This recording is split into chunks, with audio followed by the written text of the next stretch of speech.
그러니까 예수님께서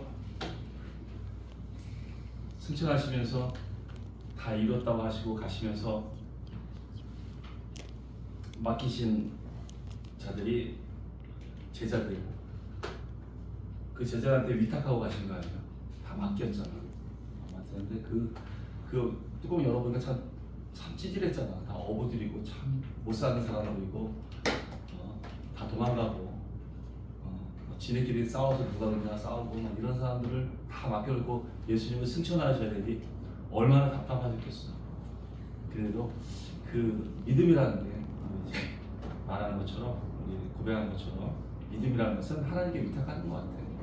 하나님께 위탁하고 그리고 맡기면 하나님께서 다 알아서 참 선하게 인도해 주시는 것 같아요. 전 귀한 또 이 고백 너무 감사해요. 할렐루야. 오늘은 자기 십자가로 사랑을 확증하라라는 이 제목으로 우리가 지금 하나님 말씀을 나눠보자 합니다. 마태복음 10장 34절에서 39절 말씀인데 우리 같이 읽어봤으면 좋겠어요. 시작.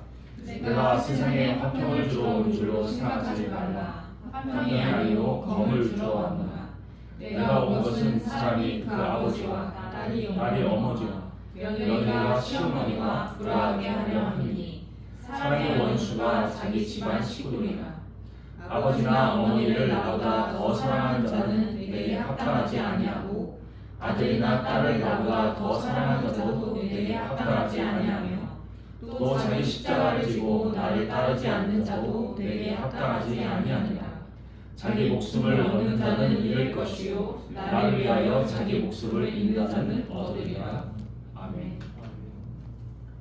오늘 그 본문에서 우리 주님께서 우리에게 말씀하시기를 우리에게 화평을 주러 오신 것이 아니라 또 검을 주러 왔다라고 말씀하시고 우리를 불화하게 하시려고 오셨다고 말씀하십니다. 왜 예수님께서는 이런 식으로 말씀을 하셨을까요? 우리가 이것을 하나님께서 우리 예수님께서 말씀하신 이 내용을 알고자 한다면 이전 단락을 우리가 한번 봐야 합니다. 10장 24절에서부터 33절까지의 말씀을 봐야 하는데 여기서 우리 예수님께서는 병든 자를 고치셨어요. 그리고 또 성경의 눈을 뜨게 하셨고 또 죽은 소녀를 다시 살리시는 놀라운 기적들을 나타내셨죠. 그런데 바리새인들은 이 기적들을 보면서 하는 얘기가 이것은 귀신의 왕인 바알세불의 힘을 빌려서 이런 기적을 행한 것이다 라고 조롱하고 또 그렇게 야유를 했습니다. 이때 우리 예수님께서는 제자들에게 이렇게 말씀을 하신 것입니다. 저들이 말하는 왕 그리고 저 집주인 같은 저 바알세불 이렇게 집주인이라고 말하고 왕이라고 말하는 바알세불인데 그들에게 속하여 있는 집사람들이나 또 그들에게 영향을 받는 사람들은 얼마나 하찮겠느냐 이런 말씀을 하시는 것이죠. 이렇게 반문하고 계시는 것입니다. 그런 것들을 우리는 두려워할 필요가 없다라고 말씀하시는 거예요. 저들은 힘을 다해서 공격을 해봐야 끼케 우리의 몸을 죽이는 정도밖에 못합니다. 그것도 하나님의 허락이 있어야만 그렇게 행동할 수 있는 것이죠. 그런데 정말 우리가 두려워할 수 있는 분은 오직 우리의 몸과 또 영혼까지도 다 멸하실 수 있는 오직 하나님만을 두려워하라고 말씀을 하시는 것입니다. 그러신 하나님, 그렇게 모든 것을 멸하실 수 있는 그런 하나님을 우리는 두려워하는데 그 하나님이 이제는 우리의 아버지가 되셨다는 거예요. 우리 아버지가 되셨기 때문에 우리 아버지가 우리를 보호하시고 지켜주신다는 것입니다. 그러니 그 어떤 것도 우리는 두려워할 존재가 우리 앞에는 없다는 것입니다. 저들을 두려워하지 말고 이제는 하나님께서 원하시는 그 일을 능력 있게 행하라는 그런 말씀인 것입니다. 하나님 아버지께서는 하나님께서는 우리의 아버지가 되셨기에 이제 우리를 지켜주시는데 어느 정도냐면 머리카락 하나도 다 쓰신 바 된다고 말씀하십니다. 그리고 참새 한 마리도 하나님이 허락하지 않으면 떨어지지 않는다고 말씀하세요. 그러니 하나님께서 우리를 보호하시고 사단한테 하나님께서 허락하지 않으신다면 사단은 우리를 머리털 하나도 건들 수가 없습니다. 그 사실을 믿으십니까? 아멘. 그러니 다른 것 때문에 이런 것들을 두려워해서 이런 자들을 두려워해서 예수님을 부인하는 그런 어리석음을 범한다면 우리 예수님께서는 나중에 하나님 앞에서도 그 자를 부인할 거라고 분명히 말씀하시는 것이죠. 오늘 본문에서 하나님께서 이처럼 말씀하시는 것은 어떤 상황이든지 두려워하지 말고 닥쳐오는 어떤 상황이든지 두려워하지 말라는 것입니다. 또 신앙이 없는 그런 사람들을 또 그런 자들 앞에서 주눅들지 말라는 것이죠. 우리는 마땅히 복음 전파를 하고 또 전도하고 선교하는 그런 일들을 우리는 집중해서 마음껏 할 수 있다는 말씀인 것입니다. 그들을 겁을 내거나 또 그들 앞에 망설이지 말라는 것이죠. 여러분, 우리 하나님께서 우리에게 말씀하시는 것은 세상과 타협하지 말라는 것이에요. 복음을 전하고 또 예수님을 자랑하는 그런 사람이 되어야 되지 세상과 타협하는 그런 사람이 되어서는 안 된다는 말씀인 것입니다. 우리가 신앙생활을 하려고 할 때 정말 우리의 이 신앙생활을 방해하는 사람들이 있어요. 그것은 놀랍게도 우리의 가까운 사람들일 수가 있습니다. 예를 들어서 우리의 부모님이 우리의 신앙을 방해할 수도 있고요. 우리는 물론 그렇지 않지만 그런 자들이 있고 또 우리 배우자가 신앙생활을 방해하기도 하고 또 자녀가 신앙생활을 온전히 못하도록 방해하는 경우가 있습니다. 이럴 때 우리는 어떻게 반응해야 되느냐라고 우리는 고민해 볼 수 있겠죠. 세상적인 화평을 위해서 세상이 주는 그 화평을 위해서 우리가 또는 좋은 게 좋은 것이라고 해서 타협합니까? 싫은 소리를 하기 싫어서 복음 전하는 것을 싫어하니까 또 복음 전하는 것을 싫어하기 때문에 그 아이의 입을 다물고 있습니까? 또는 협상합니까? 어떤 사람들은 전도하는데 나는 조상들한테 제사를 지내야 되기 때문에 제사를 지내지 못하게 하는 이 예수님을 믿을 수가 없어 라고 말할 수도 있어요. 거절하기도 합니다. 그럴 때 그러면 조상한테 제사도 지내고 예수도 믿을 수 있는 우리 천주교로 갑시다. 이렇게 타협하나요? 여러분, 천주교는 엄밀히 따지면 이단과도 같습니다. 이단입니다. 왜냐하면 성경 말씀 위에 교황이 있어요. 교황의 말이 더 우선순위가 됩니다. 그래서 교황이 말하면 그것이 곧 성경을 바꿔서 해석을 할 수 있어요.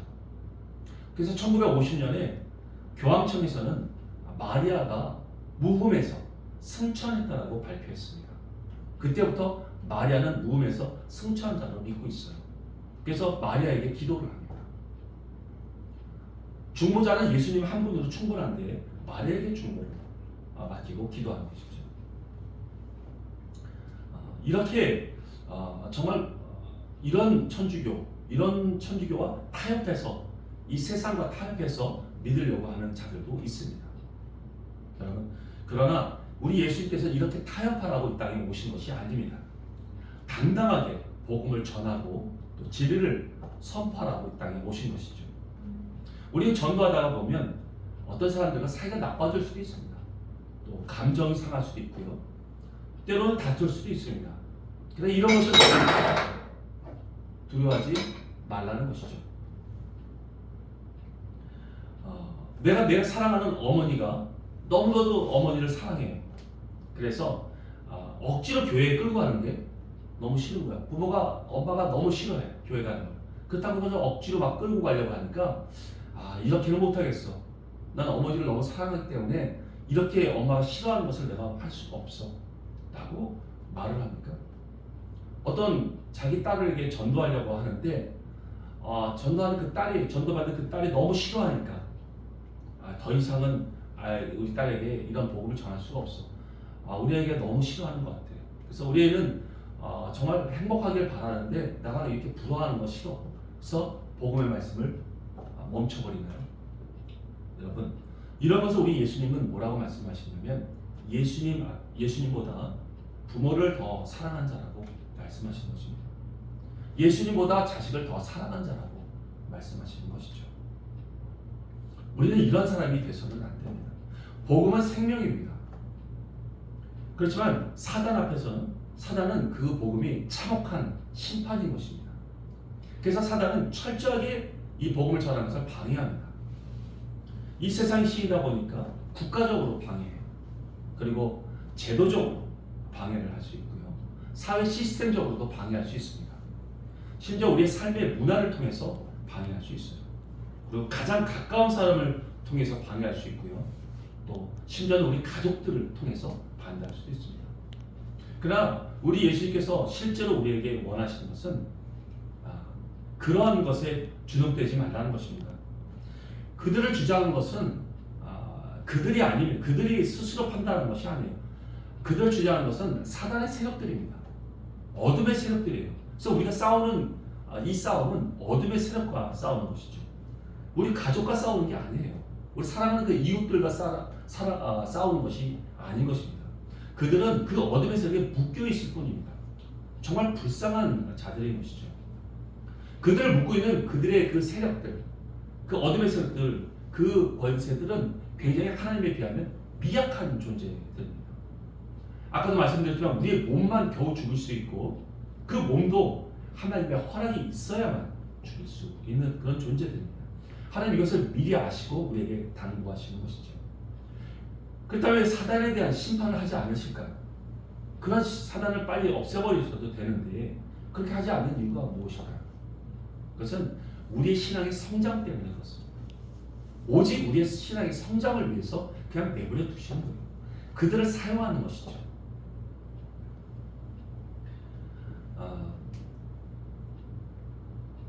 이런 세력들, 우리 이 사단의 심판을 하지 않는 이유들, 이것을 우리는 온전히 알아야 합니다. 예수님께서 사단과 무슨 어떻게 막 서서 싸운다.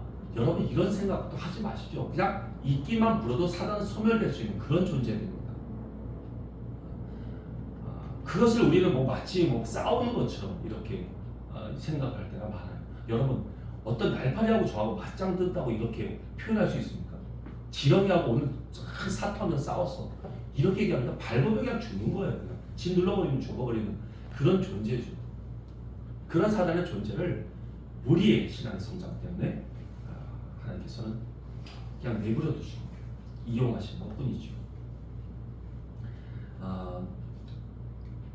우리는 우리가 복음을 전하고 또 전도하고 선교하는 이 모든 세력들, 이 방해하는 모든 것들을 우리는 겁내지 말아야 합니다. 그것들은 우리를 어찌할 수 없는 그런 존재들입니다. 우리의 몸도 건들 수 없는 그런 존재인 것이죠. 그러니 우리는 하나님의 나라와 의를 위해서 정말 당당한 삶을 살아야 할 것입니다. 만약에 세상의 그 권세가 무서워서 두려워서 정말 두려운 존재가 아님에도 불구하고 두려워해서 그것을 꼼짝 못하고 내가 아무것도 안 하고 있다면 하나님께서는 그것을 믿음이라고 얘기하지 않습니다. 그것을 믿음이라고 하지 않아요. 그래서 믿음이 없는 자가 되는 것입니다. 그때는 심판 때 영혼과 그 몸은 멸망받게 될 것입니다. 믿으십니까? 아멘. 우리는 당당한 자가 되어야 합니다. 우리의 신앙이 세상과 타협하지 않고 정말 두려워하지 않을 때 우리는 예수님의 제자답게 주님을 따를 수 있는 것이죠. 38절에서 자기 십자가를 지고 나를 따르라 라고 말씀을 하십니다. 우리는 이 자기 십자가 무엇인지를 좀 알아야 할 것입니다. 그런데 이것을 알기 전에 먼저 예수님이 지으신 그 십자가는 과연 무엇인지를 우리는 알아야 하고 그 의미가 무엇인지를 우리 먼저 배워봐야 할 것입니다. 예수님이 이 땅에 오시면서 오신 이유가 우리를 구원하기 위해서 오셨습니다. 그리고 그 사명을 가지고 오셨어요. 우리의 죄를 대속하셔서 십자가에 대신 달리셔서 그 죄 가운데서 우리를 건져내시고 사망의 권세에서 건져내시고 우리를 자유하게 하기 위해서 오셨습니다. 이 사실을 사단은 정확하게 알고 있어요. 그래서 이것을 이루지 못하도록 수없이 사단은 우리 예수님을 방해했습니다. 그래서 태어날 때부터 방해를 했어요. 여러분도 알다시피 예수님 태어날 때 베들레헴에 있는 2살 밑에 있는 모든 아이들을 다 죽였습니다. 헤롯 왕이 예수님을 죽이려고 했던 것이죠. 또한 광야에서 이제 본격적으로 사역을 시작하실 때 사단은 세 가지 시험, 유혹을 하면서 넘어뜨리려고 했습니다. 또 십자가의 길을 걸으실 때 모든 인간들은 예수님을 버렸습니다. 정말 그런 철저한 배반을 당하셨어요. 철저하게 버림을 받았죠. 멸시를 받았고 채찍질을 받았고 그 부끄러운 십자가를 지고 골고다 언덕을 올라가셨어요. 정말 수많은 방해들을 했습니다. 그러나 우리 예수님께서는 멈출 생각이 전혀 없으셨어요. 한순간도 머뭇거리지 않으셨습니다. 그 십자가를 가셨어요. 십자가에 매달려서 그 고통을 받고 있을 때도 사단은 유혹했습니다. 조롱하면서 십자가를 끝까지 지지 못하고 분노하게 만들었어요. 그래서 네가 하나님의 아들이면 지금이라도 내려와라, 믿겠다라고 조롱했죠. 바리새인과 대제사장을 통해서 말이죠. 사단의 공격이었던 것이죠. 그러나 우리 예수님은 끝까지 그 길을 걸었습니다. 저 같으면 당장 내려와서 사단을 완전히 짓밟아버리고 완전히 소멸시켜버리는 가장 잔인한 방법으로, 그리고 그의 졸기에 들었던 그 인간들도 완전히 무참하게 저는 제거했을 것입니다. 그러나 우리 예수님은 그러지 않으셨어요. 오히려 순한 양처럼 끝까지 그 죽음의 길을, 십자가의 길을 걸으셨던 것입니다. 이것은 놀라운 승리가 되었습니다. 사단의 머리를 완전히 짓밟아버리는 강력한 승리였어요. 왜냐하면 부활하셨다. 사망의 권세를 완전히 부셔버린 것입니다. 로마서 우리가 5장 8절 말씀 한번 읽어봤으면 좋겠습니다. 같이 읽어볼게요. 시작. 우리가 아직 죄인 되었을 때 그리스도께서 우리를 위하여 죽으심으로 하나님께서 우리에 대한 자기의 사랑을 확증하셨느니라. 아멘. 자기를 죽이면서까지 이거 대속의 길을 걸으시고 십자가의 길을 걸으셨던 우리 예수님. 그러나 모든 인간들은 배신했습니다. 예수님을 버렸어요. 십자가에 달릴 때까지 아무도 달려와서 예수님은 죽을 뿐이 아니라고 해서 그 생명을 걸면서도 말리는 사람이 없었어요. 그냥 자기 목숨이 두려우니까 접혀서 이러면 안 되지, 이러면 안 되지, 이러면서 머뭇거리는 사람이 있었겠지만 모든 사람이 예수님 앞에 나간 사람이 하나도 없었어요. 그분은 철저하게 외롭게 십자가 길을 걸으셨어요. 3년 반 동안 제자훈련 받았던 그 제자들, 함께 음식을 먹고 동고동락했던 그 제자들까지도 모두 예수님을 버리고 도망갔어요. 어쩌면 그 희생이 무의미하게 보일 수도 있어요. 정말 외로운 죽음이었습니다. 너무나도 힘든 외롭고 처참한 죽음을 그 길을 걸으셨던 것이죠. 이것을 우리 예수님은 감당하면서 끝까지 그 사랑을, 우리에 대한 사랑을 확증해 주신 것입니다. 여러분, 그 중에서 가장 우리 예수님이 힘든 게 무엇이었을까요? 그것은 하나님 아버지의 침묵이었습니다. 모든 것을 우리 예수님은, 삼위의 하나님은 하늘에서 서로가 계획하시고 결정하셨어요. 그래서 십자가만이 자신의 그 가장 아끼는 생명을, 하나님의 거룩하신 생명을 내어주면서까지 우리에게 그 십자가의 사랑을 알려준다면 그들은 감격하고 변화되고 하나님과 연합될 수 있을 거라는 것을 분명히 아셨습니다. 그래서 그렇게 결정하셨어요. 그래서 로고스이신 하나님이신 예수님께서 인간의 몸으로 이 땅에 오신 것이죠. 첫사람인 아담, 하나님의 아들이었던 그 아담이 빼앗겼던 모든 권세를 회복하시기 위해서 아들의 모습으로 오신 것입니다. 그리고 이 땅에 오셔서 그 모든 회복을 위해서 예수님께서는 실제로 십자가에 달리고 죽기로 실현하신 것이죠. 그런데 십자가에 달려 죽었는데 정말 모든 건 견뎌낼 수 있었어요. 그런데 가장 하나님과 예수님과 친밀했던 아버지의 침묵, 정말 버림받을 것 같은 그 외면하심, 하나님의 아무런 반응이 없었던 그것이 예수님께는 가장 힘들었던 마지막 시험이었던 것입니다. 마태복음 27장 46절을 한번 읽어봤으면 좋겠어요. 같이 읽어볼게요. 시작. 제9시쯤에 예수께서 크게 소리질러 이르시되 엘리 엘리 라마 사박다니 하시니 이는 곧 나의 하나님 나의 하나님 어찌하여 나를 버리셨나이까 하는 뜻이라. 아멘. 여러분, 우리 예수님께서는 채찍에 맞을 것을 아셨습니다. 그리고 십자가의 고통을 받고 십자가에서 죽게 될 것이라는 것을 아셨어요. 그걸 다 하셨어요. 아셨지만 하나님께서 막상 이 큰 어려움 가운데 있을 때 침묵하시고 하나님께서 나를 버리실 거라는 것은 알지 못했어요. 이걸 경험할 줄은 몰랐어요. 물론 이 말씀이 시편에 나와 있습니다. 시편 22편 1절에 나와 있어요. 다윗의 고백이에요. 어찌하여 하나님 나를 버리시나이까라고 다윗이 쓴 글에 있습니다. 그렇기 때문에 이미 아셨죠. 그러나 인간적으로 예수님은 완전한 하나님이시지만 완전한 인간이셨어요. 그래서 그 두려움이 있었어요.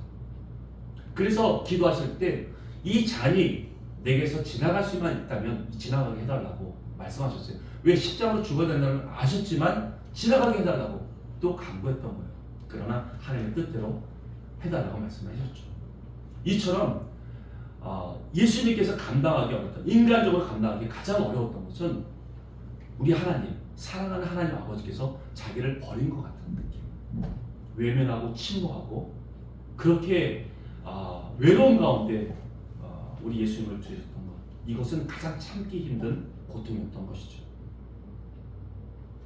그러나 이것까지도 우리 예수님은 참고 인내하시고 가장 외로운 상태로 죽음을 받아들이신 것입니다. 이것은 예수님께서 우리에게 무엇을 나타내는 것이냐면 완전한 믿음이 무엇인지를 보여주신 것입니다. 또한 그렇게 야유하고 그 사랑한 제자마다 다 떠나간 그 상태에서도 가장 외로운 죽음, 마치 아무것도 아닌 것처럼 버려질 수 있는 그런 죽음이었어도 끝까지 우리를 사랑해 주신 그 사랑의 확증인 것이에요. 완전한 사랑이 무엇인지 우리 가운데 보여주신 것입니다. 이 땅에서나 또는 하늘에서 완전히 고립되고 완전히 하나가 된 그 비참한 상태, 그 외로운 상태에서 죽어야만 했던 것이 바로 십자가였던 것입니다. 이것은 예수님의 사랑이었습니다. 하나님에게 보여주신 우리 예수님의 사랑, 또 모든 인간에게 보여주신 예수님의 사랑인 것이죠. 이것은 하나님에 대한 완전한 확증이었습니다. 믿음의 확증이었고 우리 인간에 대한 완전한 사랑의 확증이었던 것이죠. 우리 이것을 알아야 합니다. 아멘. 아멘. 그렇다면 자기 십자가라는 것은 무엇일까요? 자기 십자가라는 것은 과연 무엇일까요? 우리는 이 땅에 태어나면서 각자가 모두가 사명을 받고 태어납니다. 이 땅에 온 목적이 다 있습니다. 예를 들어 신앙이 아직 성장하지 못해서 모르는 경우도 있어요. 때로는 또는 무디고 신앙적인 영적인 상태가 굉장히 깨어있지 못해서 모르는 경우도 있죠. 그러나 그것과 상관없이 우리 모두는 이 땅에 온 목적이 있고 사명이 분명히 있습니다. 여러분, 그것은 사역만을 말하는 것이 아닙니다. 우리 하나님께서 진정으로 우리에게 원하는 것은 신앙의 성숙함을 원하고 계세요. 실제로 그것을 하나님께서 사용하실 때 사명이라는 것을 사용해서 우리의 신앙의 성숙함을 원하고 계시는 것입니다. 하나님께서 이 사명을 통해서 우리가 신앙이 성숙해지고 또 신앙이 완성되기를 바라고 원하고 계시는 것이죠. 여러분, 신앙의 완성이라는 게 과연 무엇일까요? 그것은 아까도 말씀드렸지만 하나님에 대한 믿음의 확증을 바라고 있는 것입니다. 그리고 우리에게 맡겨주신 그런 사람들 앞에 사랑의 확증이 있는 것이죠. 확증이라는 게 무엇이죠? 확실한 증거라는 얘기입니다. 우리 인생 가운데 그런 확실한 증거가 있느냐 이것입니다. 고린도후서 말씀을 한번 읽어볼게요. 제가 읽어보겠습니다. 너희는 믿음 안에 있는가? 너희 자신을 시험하고 너희 자신을 확증하라. 아멘. 아멘. 우리는 신앙을 꼭 사역적으로 생각할 때가 많습니다. 그러나 구원이라는 그 전체적인 큰 관점에서 본다면 사역이라는 것은 한 부분에 불과해요. 만약에 하나님께서 어떤 사역적으로 무엇을 이루려고 한다면 하나님께서는 돌멩이를 들어서도 그 사역을 이루실 수 있는 분이십니다. 믿으십니까? 그러나 우리 예수님께서는 실제로 우리에게 원하시는 것은 주를 닮아가는 삶, 예수님을 따라가는 삶을 원하고 계시는 것이죠. 그리고 그 크신 사랑을 모든 이에게 나타낼 수 있는 삶이 되어야 되는 것입니다. 그것이 바로 자기 십자가입니다. 맡기신 사람들 앞에 모든 나에게 맡겨진 사람들 앞에 사랑의 확실한 증거를 나타내는 것. 우리 하나님께서 나에게 주신 어떤 말씀들 가운데 정말 끝까지 그 믿음을 지키는 믿음의 확실한 증거가 우리 삶 가운데 나타나야 한다는 것이죠. 예를 들어서 이런 것이죠. 정말 자신의 사랑하는 두 아들을 죽였어요. 아주 잔인하게 죽이고 정말 용서할 수 없는 그런 범행을 저질렀는데 그 사람, 그 살인범을 자신의 아들로 양자로 드리고 그에게 복음을 전해서 하나님의 사람을 만들게 한 손양원 목사 같은 분이 계시죠. 정말 이것은 듣기에도 너무 힘든데 상상해보면 너무 힘들어요. 전 사랑하는 세 딸이 있는데 이 딸을 만약에 무차별하게 죽여버린 그러한 살인범이 있다고 하는데 그 살인범을 내가 양자로 삼아서 내 가족으로 입히고 내가 데리고 지낸다는 게 상상이 가지 않습니다. 근데 이러한 사랑을 나타내는 것이 바로 사랑의 확증이에요. 또한 주기철 목사 같은 분은 일제시대 때 수많은 고난을, 고통과 고문과 학대를 받았습니다. 핍박을 받았습니다. 그것은 일제에 있는 그 신사참배를 하라고 그 강요를 받았었죠. 그러나 주기철 목사님은 그것을 할 수가 없었어요. 왜? 사랑하는 예수님을 배반할 수가 없습니다. 다른 이방신, 아니 잡신들, 예수님을 괴롭게 했던 그 사단의 쫄개들 앞에 머리를 조아릴 수가 없었습니다. 그것은 예수님을 배반하는 일이었어요. 어떠한 고난과 어려움이 와도 그것을 거절했습니다. 심지어는 이 큰 대못을 박아놓은 이 길을 깔아놨어요. 대못이 쫙 깔려있는 곳을 걸어가게 했습니다. 여러분 상상을 해보십시오. 이만한 대못입니다. 발의 그 앞부분은 찢어서 통과되니까 그나마 낫다고 생각하지만 뒤꿈치에 찢었다고 한번 생각해보세요. 푹 깊이 들어갑니다. 끝까지. 그걸 계속 걸어가요. 그 끝까지. 나중에 그 일제에 있던 일본 순사들이 감당이 안 되는 거예요. 감당이 안 돼요. 이런 것이 바로 사랑의 확증입니다. 믿음에 대한 확증이에요. 우리 삶 가운데 이런 확증이 나타나야 되는 것이죠. 확증하라 하는 말씀이 바로 이 말씀인 것입니다. 또 있죠. 우리에게 자기의 1000개의 사랑이 있다면, 1000개의 사랑이 있다면 난 이 1000개의 사랑을 모두 조선에게 바치겠다라고 말한 루비 캔드릭이라는 선교사가 계십니다. 그분은 1907년 9월에 이 조선 땅에 왔어요. 그는 24살이라는 나이에 왔습니다. 아리따운 처녀의 몸으로 이 땅에 왔어요. 꽃다운 나이에 왔죠. 그녀는 지금의 그 개성이라는 그곳에서 머물러서 영어를 가르치면서 그리고 또 간호하는 일들을 하면서 봉사했죠. 그런데 들어온 지 불과 9개월 만에 그는 급성 맹장염을 걸려서 하나님의 부르심을 받고 소천하게 되었어요.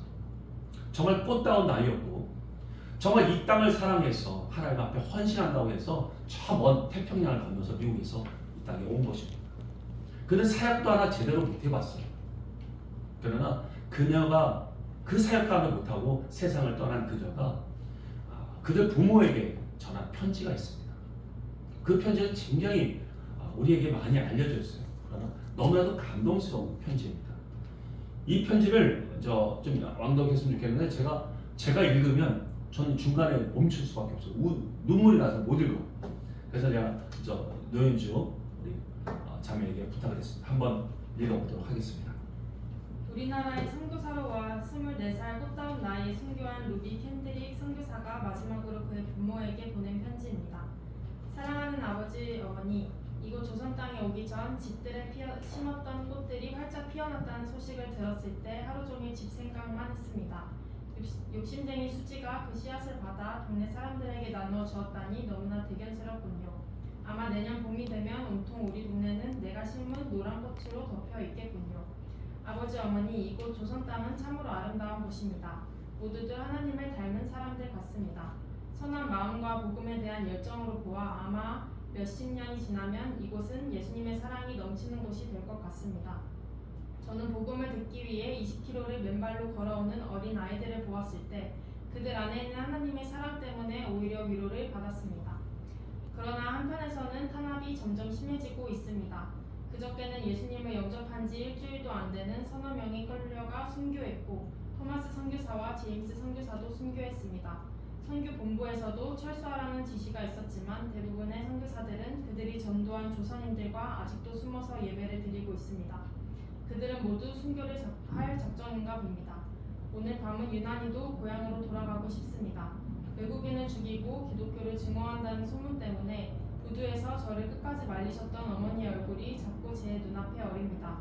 아버지, 어머니, 어쩌면 이 편지가 마지막일 수도 있습니다.